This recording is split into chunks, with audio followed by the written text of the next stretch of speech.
A little bit of a topsy-turvy week for the Montreal Canadiens. They come away with 4 out of 6 points this week, but there were still some questions to be asked. Sam Montembeault's goaltending. What about Jakub Dobeš's mindset? And of course, how would they be able to move forward, and can they win in regulation? Well, all those questions are answered. Plus, I answer your questions on this episode in a segment I call Ask Coach K. Let's talk some puck.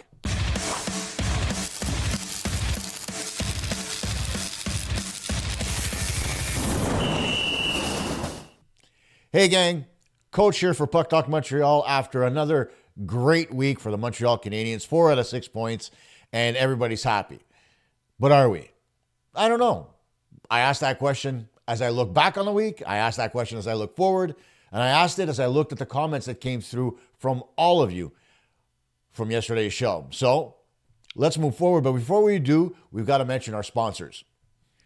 InstaCustoms.com is Canada's highest rated print shop with over 3,000 Google reviews and a 4.9 star rating. They offer direct-to-garment printing on all your favorite clothing, along with coffee and travel mugs, and they even offer embroidery. Habs won a Stanley Cup? You can win too on Stanley Street at InstaCustoms.com. CheapersT-shirts.ca has men's, women's, and children's t-shirts, all sizes, hoodies too, with over 1,000 products to choose from. Anything you need for merchandise or the best deals on everyday clothing, CheapestT-shirts.ca is your go-to source.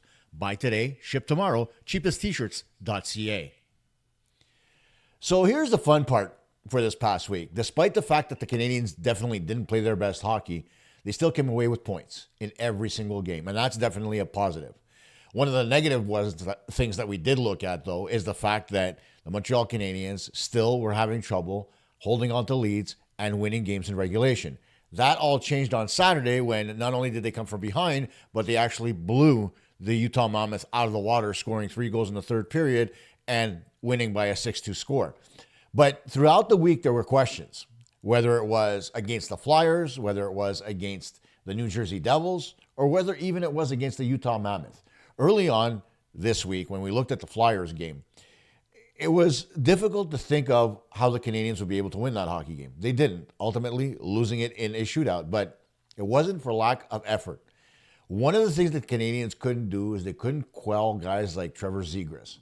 You know, they kept Matvei Michkov off the score sheet, but at the end of the day, I mean, they let Trevor Zegras and Sean Couturier and the rest of the supporting staff beat them on Tuesday night. Then there was the Devils game, where before that game, for those of you that didn't see it, go back and take a look at the preview show I did prior to the Devils game, where I outlined the fact that the Montreal Canadiens needed to mitigate the Devils' speed. Instead, it was an old-fashioned 1980s slugfest, where both teams were trying to beat the absolute crap out of each other speed-wise up and down the ice. It was entertaining as all hell, but for the coaches, I bet you both Sheldon Keefe and Marty St. Louis were both sitting there going, what the hell is this? Because if you know anything about either one of those coaches, they love structure. They love to be able to have guys in specific roles doing specific things, not necessarily a system where they're absolutely pigeonholed into a particular type of game plan, but moreover, they're given a responsibility and they're expected to follow it. That was out the window in that Devils game. Everybody. Didn't matter if it was Jack or Luke Hughes or whether it was Timo Meier or anybody on the Devils or anybody on the Montreal Canadiens for that matter.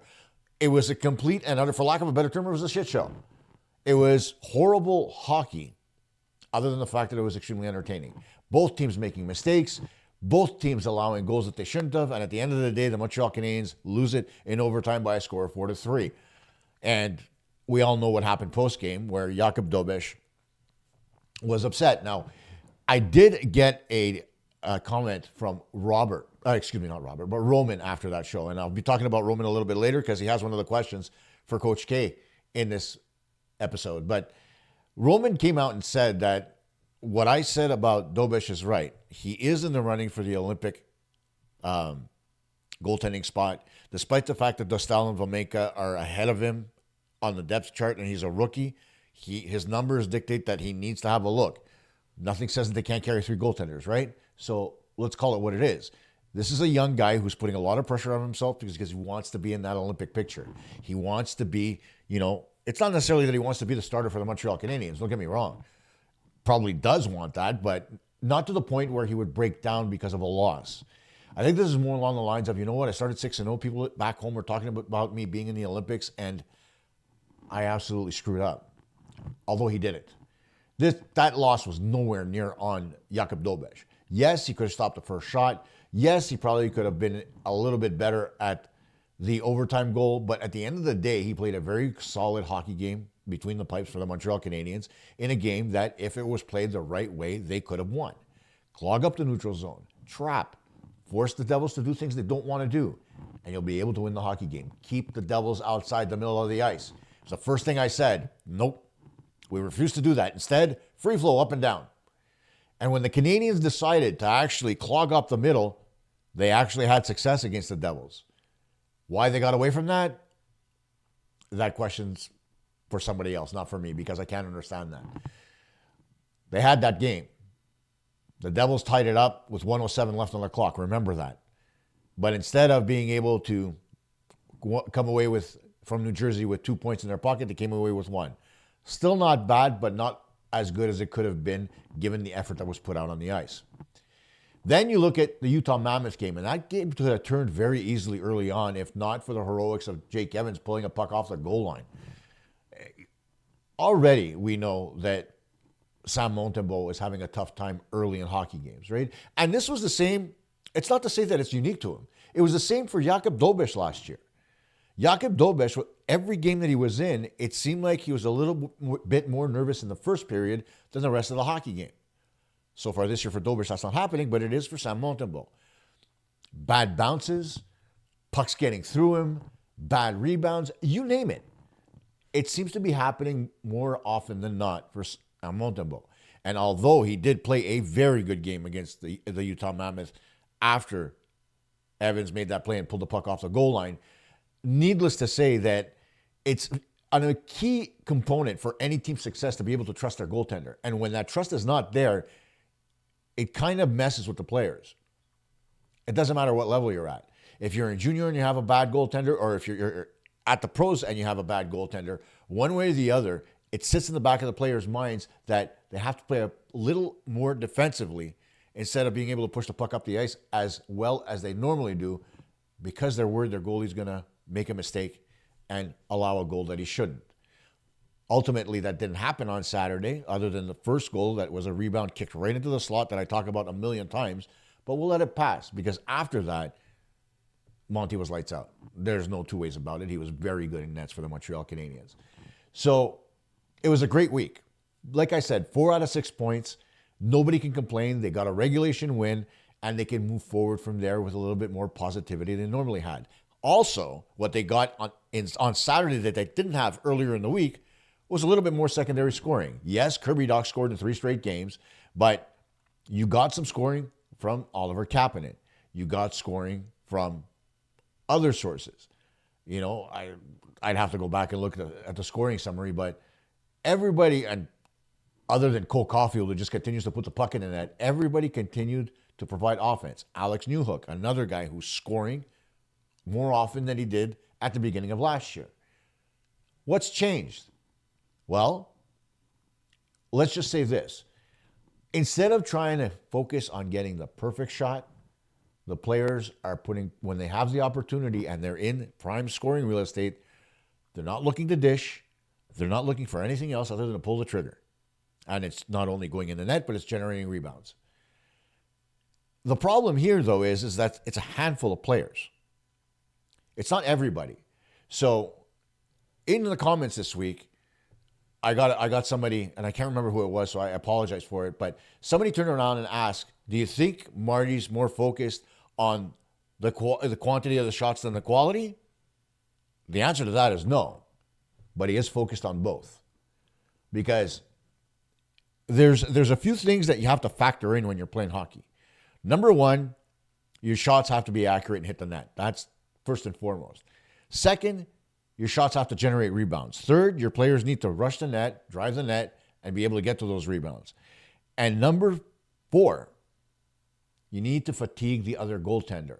If there's one thing that I've learned over 20 plus years in hockey, the more shots you take, the more tired the goaltender becomes, the more likely he is to make mistakes. Granted, there are all those occasions where a goalie will make a stop and continue to make them game in, game out because he's just that red hot. But more often than not, a goaltender that is kept busy by the opposition will give up goals that he normally wouldn't give up if he was less busy. It's a simple equation. And all of you can, like, there was somebody else who was putting analytics in the comments, and I got to tell you, you got to get away from the fancy stats and focusing only on what those stats are saying, because every stat in hockey can be misconstrued. From the amount of assists a player gets, because primary or secondary, it makes a big difference. The amount of goals that he gets, how much power play time does he have versus 5-on-5, that's a big difference. Plus minus, a huge issue, because a player that jumps over the boards as a puck goes in is given a minus despite the fact that he's never part of the play. So stats can be manipulated to show you whatever the hell you want. And some stats, like goals saved above expected. Well, who the hell sets the expectation level? If nobody knows who sets the expectation level, well, then how is the stat valuable? Not only that, but who sets the expectation level? Is it analytics people in general? Is it the NHL? Is it a single source? Or is it every Tom, Dick, and Harry? I can tell you it's every Tom, Dick, and Harry, because a lot of the numbers are not accurate. A lot of the numbers reflect differently. And the other part is this. Teams change year by year. How the hell are you going to have goals saved above expected if you play a team that was in first place one year and then in last place the other? For example, the Boston Bruins last season were putrid. Previous to that, they were first in the NHL. How in the world can you calculate goals saved above expected against a team that changes 180 degrees like that? It's impossible. So the analytic itself and its basis are construed. Not only that, if all of you remember, Corsi was created specifically by Jim Corsi to evaluate goaltenders. But somebody decided to take it, to use it to evaluate the efficiency of players on the ice. What? So you're taking a goaltending stat to calculate how a player performs on the ice based on shots that he gets on goal, shots that are blocked, shots that are missed. In what world does that equate to efficiency? You know what equates to efficiency to me? Goals, assists, points. That shows me how efficient a player is when it comes to offense. Defensively, Corsi stats mean shit. They mean nothing. So how do I know how efficient a player is if he's a defensive player when I'm looking at his Corsi? It's beyond me, right? Or offensive zone starts. If a guy's a defensive player and he starts in the offensive zone, what do I give a shit? But defensive zone starts, much more important, right? But then again, what do I care how often he actually does start in the defensive zone or the offensive zone? The idea is don't allow goals in both situations. Problem solved. So to me, sitting down and evaluating a player based on what I see, it's a hell of a lot more important than the stats themselves. The stats can fill in the picture, but the picture has to be created by what you see first. Because numbers, they're just numbers. What you see is the actual picture, and it gives you the idea of what a player looks like. They call it the eye test. What I call it is watching the game and evaluating a player. Because I won't look at a player's stats unless I look at the player and I say, he's interesting. Jot down the number, then I'll go look at his stats. Whether I'm scouting at the junior level or whether I'm watching a game at the NHL level. If I see a guy that I don't know and I see he's performing well, I might go into his stats and say, hey, what does this guy look like? Gives me an idea based on the picture I was already given from what I saw. Beyond that, I'm not going to look at statistics and say, let me look at 700 players in the NHL. Oh, this guy. It doesn't work that way. So let's get away from that, using the analytics just to focus on a player and try to evaluate them. Now, let's get into a part of the show that I've never done before. It's the first time I've tried it in a year and a half that I've got the station up and running. And that is the segment that I call Ask Coach K. And in Ask Coach K, I'm going to take 5 or 6 questions that I find in the comments when I ask you guys to bring them on and try to give you the best answer that I can so that not only does it help you guys understand what I think as far as hockey is concerned, but it may very well help you understand a portion of the game that you don't understand quite clearly. And I'd be happy to help. So let's take a look at our first question. And this comes from Ghost KPR, who says, Coach, do you think the team lacks a little bit of depth at left wing? And who are you most excited in our prospect pool about? Well, when I take a look at the Canadiens' left wing, I don't think they lack depth on the wings at all. And let me preface that by saying, when you say left wing, can you define what a left winger is? Because I can define it the way I see it. And left wing to me is the position a player starts at the face-off on. Because nowadays, there's no set position as far as who comes back first or whose responsibility is to do certain things. Now, instead of left wing, center, right wing, hockey is coached by F1, F2, F3. F1 is the first player into the zone. F2 is the player providing primary support. And F3 is the guy providing secondary support. So as an example, if you're back checking into your defensive zone, F1 would be the first forward back. He would be the first guy back to help the defenseman. I don't care what position he plays. Wing, center, I don't care. You're back, you're helping your D out. The second forward into the zone will help seal the strong side, and the strong side is the side the puck is on. The third player in helps support the weak side, so that if a puck does come around the weak side, there's a player there, and they could shift their responsibilities over when the puck is there. It's simple. And the same thing goes offensively. If a puck is brought up the ice, the puck carrier bringing the puck into the zone, always F1. F2 is his first option. F3 is his second option. Very simple. And it doesn't matter where you are, because a centerman can take the puck over to the wing, at which point the winger will cut over to the center's position in the middle of the ice, and you get the idea. So when you say left wing, you're talking to me about guys that don't take faceoffs. But when you take a look at that position for the Montreal Canadiens, you're looking at guys like Alex Newhook. You're looking at guys like Zach Baldzuk. You're looking at guys like Josh Anderson or Ivan Demidov. Or, let's see here, Cole Caufield or Juraj Slavkovsky. I rattled off 6 guys that can play left wing for the Montreal Canadiens. Do you think we lack the depth? I don't think so. And as far as the prospects pool is concerned, listen, a lot of the names that we hear, when you look at the prospect pool, you look at Jared Davidson, you look at Philip Meshar, you look at David Reinbacher, Adam Engstrom, Jacob Fowler. There's a bunch of kids that are prospects right now that are looking really good. The guy that I'm most excited about is Michael Hage. I happen to be friends with Michael Hage's uncle, and I can tell you the family's really excited.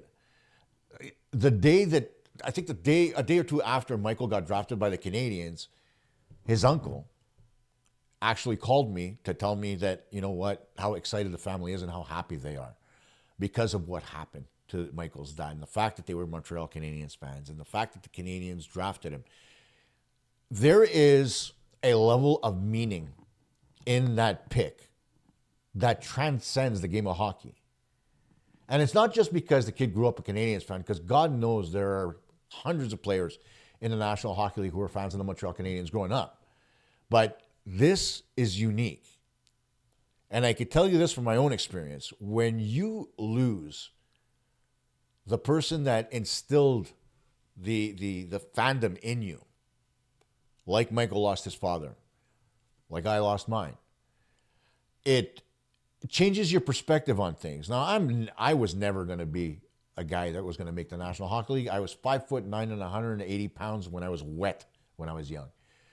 Well built, athletic, no issue there, but never had the height, never really had the overall speed, and I started playing hockey late, so I wasn't going to be that guy. But I could be as best as I could be, and that's what I strive to be, the best player that I could, and to garner the respect of the players I played with. And I did that, and I was very proud of that. For Michael, his goal is to step onto the ice in a National Hockey League game with his name on the back and the CH eclipsing his chest, his heart. Because behind that is what his father gave him. A love for a franchise that nobody can put an equation on or nobody can measure.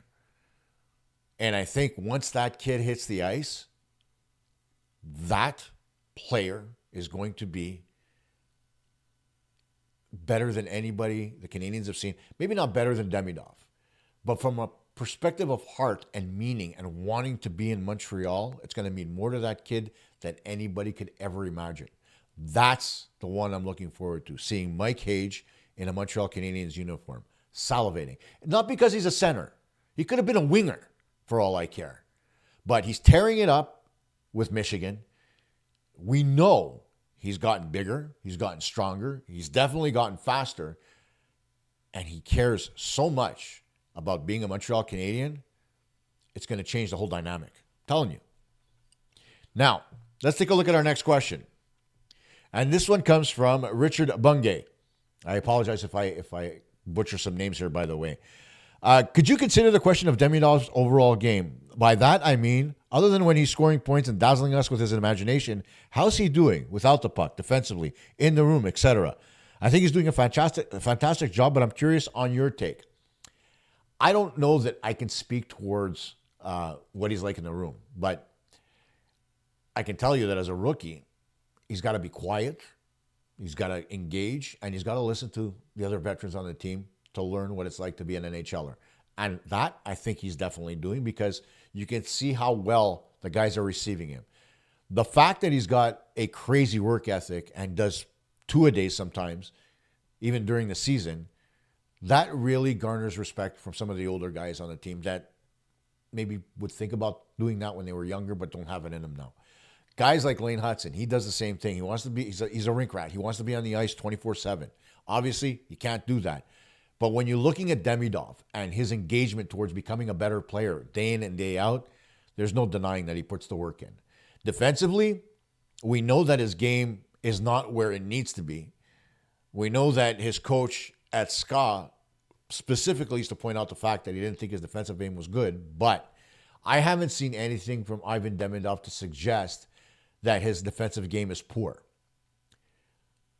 He brings the puck out of the zone effectively. He covers his man. He doesn't leave his side of the ice open. He does all the right things, even when he doesn't have the puck.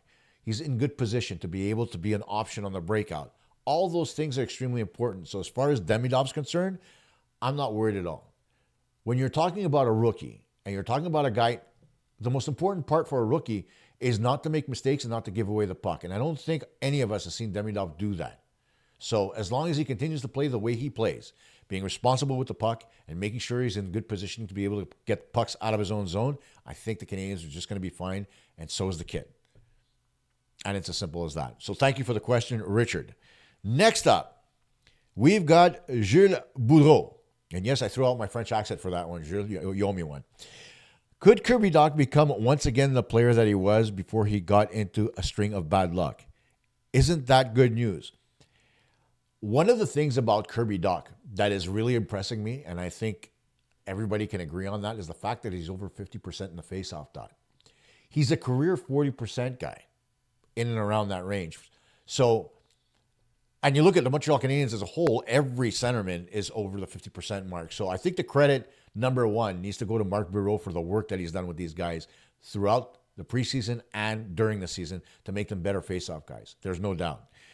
Whether or not we're seeing the player that he could have been prior to his string of bad luck, keep in mind that the reason why Chicago got rid of him was because of the fact he was injury prone. And I'll also add to that I know for a fact that Kirby Dach's knee is not 100%. Okay? And he's back in the lineup to be able to prolong his career, to be able to get a contract, whatever you want to call it, because it's a contract year for him.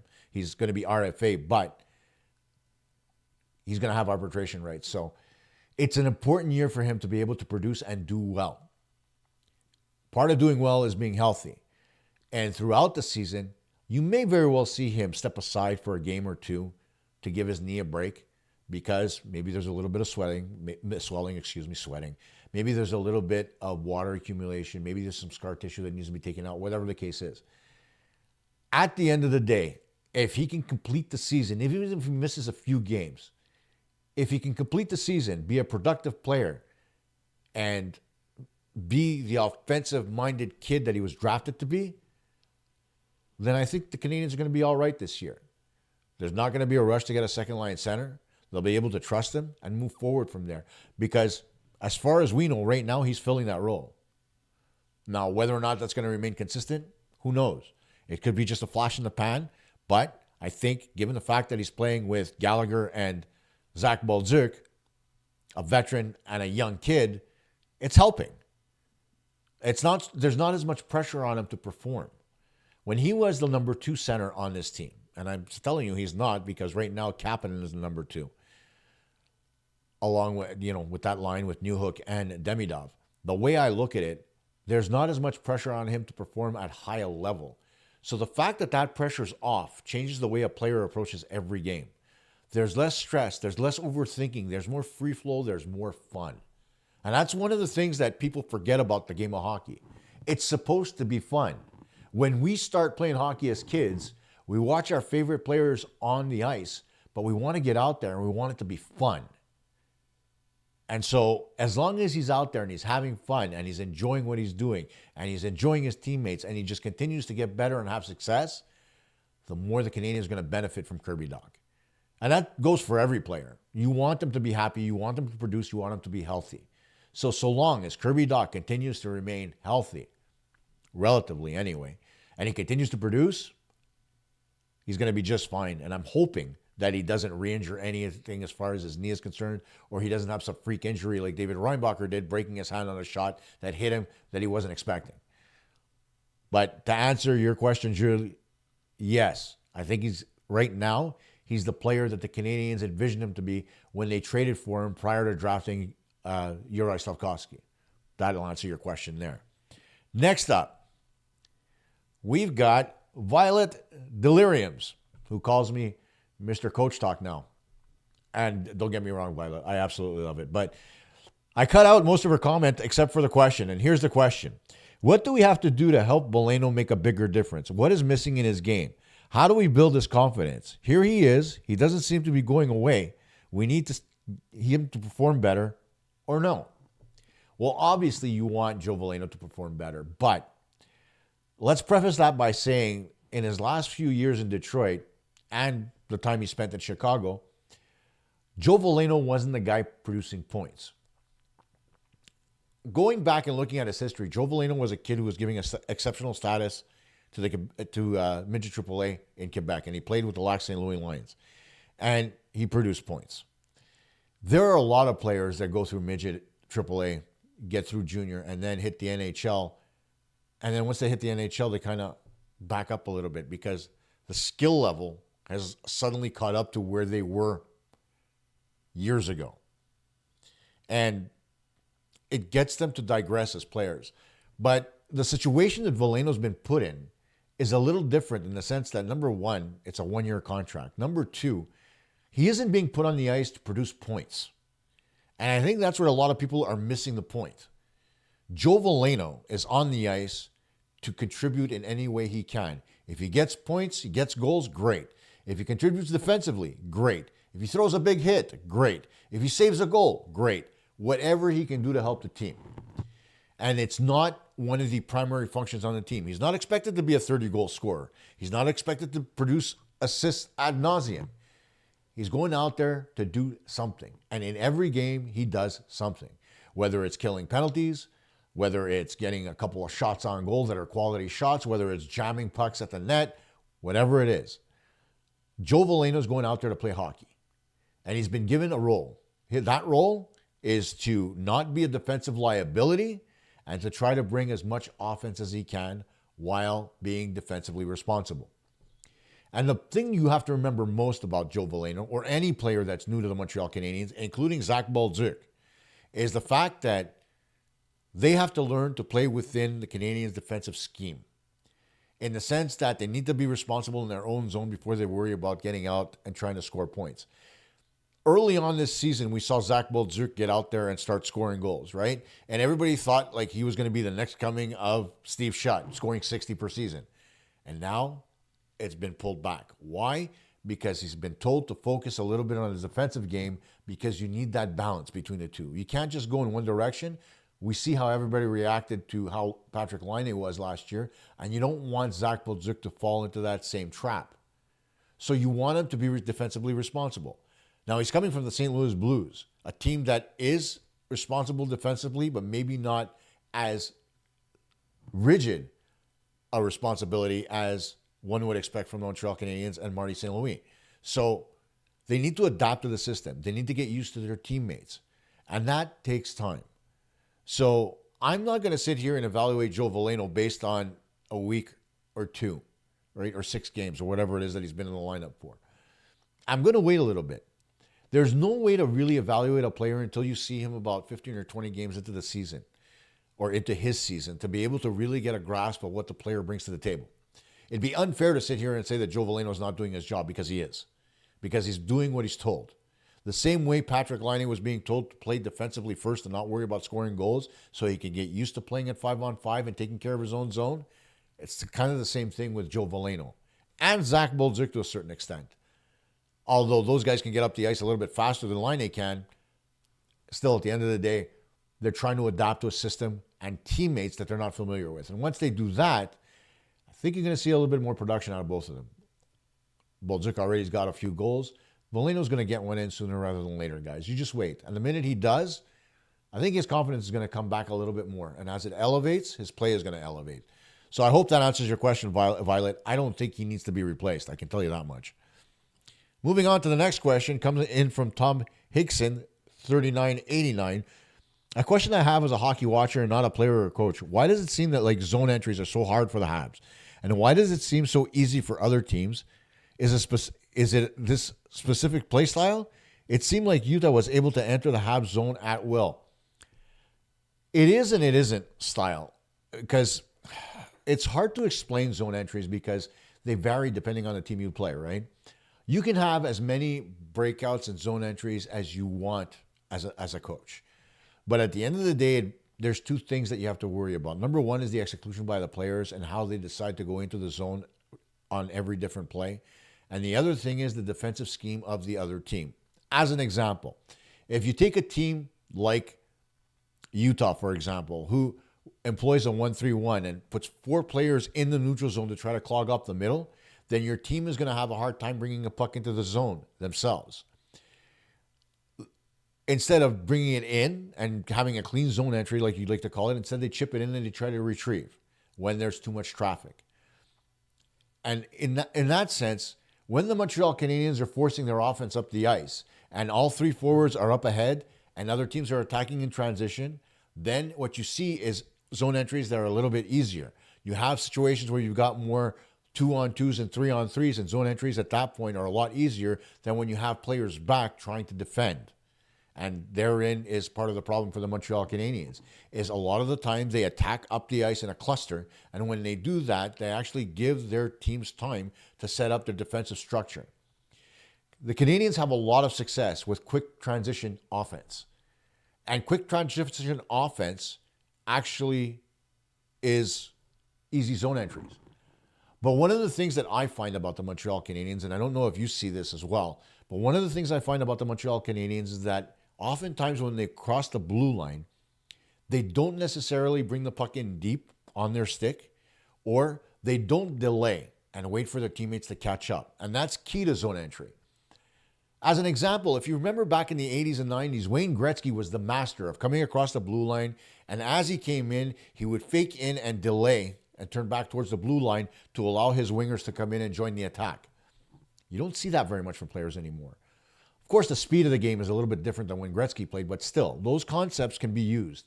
The other part of it is when you look at guys like a Nick Suzuki or a Cole Caufield or whatever the case is, a lot of times they'll bring the puck down into the zone and swing in behind the net. As a coach of the opposition, let him. Why? Because they play outside the dots.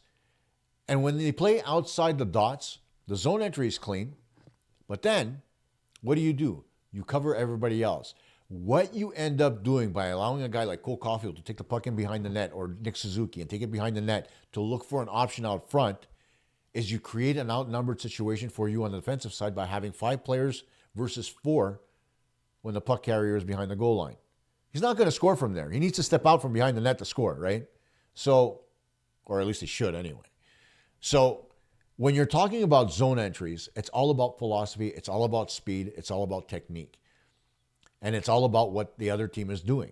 If defensively they trap, you're going to have a hard time with zone entries. It's known. But it's not as if the zone entry has to be clean all the time. One of the mistakes that the Canadiens made over the years was that they would take the puck and they would fire it into the zone, expecting it to rim around and get somebody on the puck on the other side. But as opposed to putting the puck in hard into the zone all the time, what you need to do is flutter it in. Go cross corner, softly. Let your wingers come in and apply pressure. Let, F1 get in there, as I was mentioning before. Finish a body check. Let F2 come in and dig the puck out and look for options. Stuff like that. So those are still zone entries. Those should still be clean. But the Canadiens don't employ those. Why? Because they're a smaller team. They need speed to be able to get into the zone. So what do? They come to the neutral zone and they try to get in there quickly, and they don't do anything other than maybe come to the hash marks and stop. That's a problem. And that's where they make the mistake, because the minute they stop and they get up and look, and they create that time and space for the defensive team to actually come over and pressure them, then the puck gets turned over and goes the other way, turning into a 2-on-2 or 3-on-3 for the other team, attacking quick in transition, something the Canadiens should be doing more often than not. So when it comes to clean zone entries, a lot of them have to do with the fact that the other team is playing well defensively, and it has a lot to do with the fact that the Canadiens are giving them way too much time to actually get into a good defensive posture. If the Canadiens are a little bit quicker in getting the puck into the zone, then those zone entries will be a lot cleaner, and the Canadiens will be able to generate more offense at 5-on-5, although they do a good job as it stands right now. Next question is from, I went the wrong direction. Where are we?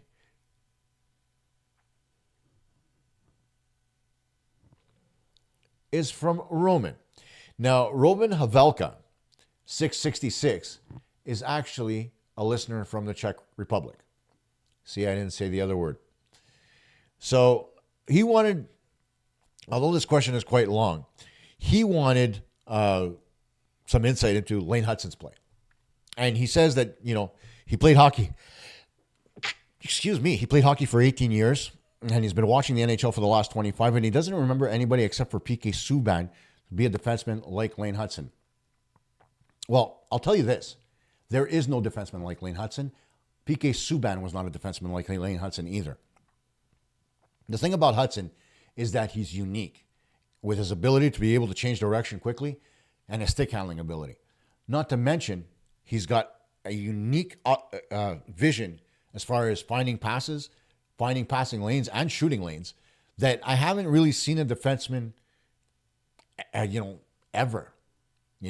It's one thing for a guy like PK Subban to get a one-timer and clap it on goal. It's another for a kid like Lane Hutson to get a wrist shot in, as a little bit of shimmy shake on the blue line and then moves over to create that shooting lane for himself. Those players are few and far between. And the guys like Hutson, Jack Hughes, Quinn Hughes, Cale Makar, they're few and far between. And they have a unique vision and ability to skate that, you really don't see very often in players. When you tend to get those players, you hold on to them no matter what. And the Canadiens have done that with Hutson, and they're going to do that with other players like Ivan Demidov, but it's not the same player as PK Subban. PK Subban, much more physical, wasn't as offensively gifted as Lane Hutson. And to be honest, PK Subban was much better in the defensive zone than Lane Hutson because of the fact that he could be much more physical. But he is unique. And the joie de vivre, being on the ice for Lane Hutson, the only other player that I've seen in my lifetime who has been that dedicated to making himself better being on the ice every day is Jaromir Jagr. It takes a really special player to want to be on the ice at midnight with a weighted jacket on, skating around and doing drills. that was Jaromir Jagr. I'm not saying that that's where Hudson's going to get, but the fact that he's on the ice once, twice a day to just continue practicing technique and making himself better, that speaks volumes towards what type of player he's going to be for the entirety of his career, which is great. By the way, in here, Roman also mentions the goaltending situation in the Czech Republic that I mentioned before. He mentions David Rittich, who's another possible goaltender, although Rittich's game has gone down the tank. Vamilka did not look good the other night, and yes, Dobish is one of the other goaltenders that's being considered along with Lucas Dostal. So there is a battle for the net in the Olympics, as I mentioned, and thank you to Roman for pointing all of that out. And I appreciate everything that he brings to the table, and I appreciate all the questions that you brought to the table in this special Ask Coach K segment of the show. Now, let's talk about the Canadiens week coming up. It's going to be a tough one. And there are a couple of Western Conference teams in there, and then, of course, there is the resurging Boston Bruins. It starts on Tuesday with the LA Kings coming to town, and I wanted to address something that came over the comments because I said something about the Western Conference being weaker, and all of a sudden they started mentioning the Avalanche, the Kings, the Dallas Stars, and, whatever. There are 16 teams in the Western Conference the last time I looked. And not to be cruel, but out of those 16 teams, how many of them do you really think are contenders? You could throw the Winnipeg Jets in there. You could throw the Vancouver Canucks in there if you want to. The Jets, I don't see them as contenders really because the team's in flux right now. They're still playing well, but the team is in flux. The Kings, they're playing well. It's Anze Kopitar's last possible season in the National Hockey League, so they may very well be playing for him the same way the Canadiens played for Carey Price and Shea Weber in 2021. You look at the Dallas Stars. Jake Ottinger is the end-all, be-all of the Dallas Stars. If he doesn't play well, the Dallas Stars do not have success. They can put the puck in the net, but they're not a complete team. So when they face a team that's got offense, they have trouble. So before you come back at me and say, well, there's this, and this team, 4 teams do not make an entire conference. So when I make a blanket statement and I say the Western Conference is not as good as the East, wait until we see these games against LA and Dallas. And let's equate that to how good Western Conference teams are versus Eastern Conference teams. It's just like when we say the Metropolitan is not as good as the Atlantic. We're in the same conference. But that doesn't mean the teams in the Metropolitan Division are anywhere near as competitive as the teams in the Atlantic. That's why the Atlantic always has so many teams going to the playoffs as opposed to the Metropolitan. Simple, right? So let's get away from all that, okay? And let's stop pointing fingers and trying to nitpick at little things that I say here, because when I say the Western Conference is weaker, there are a lot of teams in the Western Conference that are struggling right now. The Anaheim Ducks are playing extremely well. That doesn't mean I think they're a powerhouse in the Western Conference. Their play could change day to day. You don't know. The teams that are consistently there, like the Avalanche, I will have no argument about the Avalanche. But Edmonton, Calgary, they're struggling. How many goals did the Avalanche pump against the Oilers the other night? It's just that, right? The Western Conference is nowhere near as strong as the East, so let's leave it at that. But taking a look at the LA Kings are a very good skating hockey team. They're playing extremely well, and they're going to be a tough test for the Montreal Canadiens. Then on Thursday, you've got the Dallas Stars. The Dallas Stars are always a tough team to play. The thing about Dallas, though, is after the whole Pete DeBoer debacle of last year, and now that he's gone, they're playing a much better brand of hockey because they're playing for a coach they actually like. So that's what makes them more dangerous.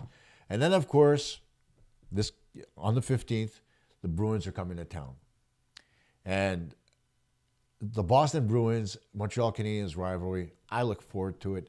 I don't care how good either one of the teams are. The Bruins could have been at the top of the division and the Canadiens at the bottom. And the fact that those two teams get together, it makes me giddy because I love that rivalry. I grew up with that rivalry. I remember the days when Pete Peters was in nets. Before that, Gilles Gilbert, Jerry Cheevers. There's a lot of goaltenders that were in goal for the Boston Bruins. Reggie Lemelin, another guy I absolutely hated. Why? Because I thought he was an overrated goaltender. And you look at the Bruins as a whole. you say Bruins, you think, back in the day, you think Zdeno Chara, you think Ray Bourque, In my day, you think of Rick Middleton, you think of Wayne Cashman, Jean Rattel, Don Marcotte. There's just a gambit of players, right? Derek Sanderson, Bobby Orr. So those rivalries, they're unique because from the original six, they don't play as often as they used to, do they? Right? Chicago's in the Western Conference. Toronto, we still play Toronto, but I don't see Toronto as other than Toronto. Those original six games are unique, but the Boston-Montreal rivalry is so different, so emotionally charged. When I was a kid and we sat up in the Blues at the Montreal Forum, there were fights every time the Bruins played the Canadiens. I won't tell you how many of those I got involved in, but I could tell you that it was always a tough night when Boston came to town. Same holds true when Montreal visited Boston, although anybody who would go to the Boston Gardens to watch a hockey game and wear a Montreal Canadiens jersey had to be an absolute moron. But it is what it is. It's my favorite rivalry in sports. And yes, it's lost a little bit of its luster over the past couple of years, but I can tell you this. Once both those teams become powerhouses again, you're going to see how quickly the venom comes out on both sides and the absolute hatred between Boston and Montreal resurfaces again. And it's great to see. So thanks for all the questions. Thanks to Ista Customs. Thank you to cheapestt-shirts.ca. I want to thank you for watching, listening, being part of the show. As always, make sure you leave a like on the video, subscribe to the channel, and of course, hit the notification bell for all the latest and greatest because I do put shorts up from time to time. And let me know what you thought of the Ask Coach K segment. Do you want to see more of it? If you have questions, send them in over the week. I'll write them down. And you know what? Maybe we'll make Ask Coach K a regular segment on Sundays. Sounds like a plan. Enjoy the rest of your weekend. We'll see you Monday night with a preview of the LA Kings and the Montreal Canadiens. Ciao for now.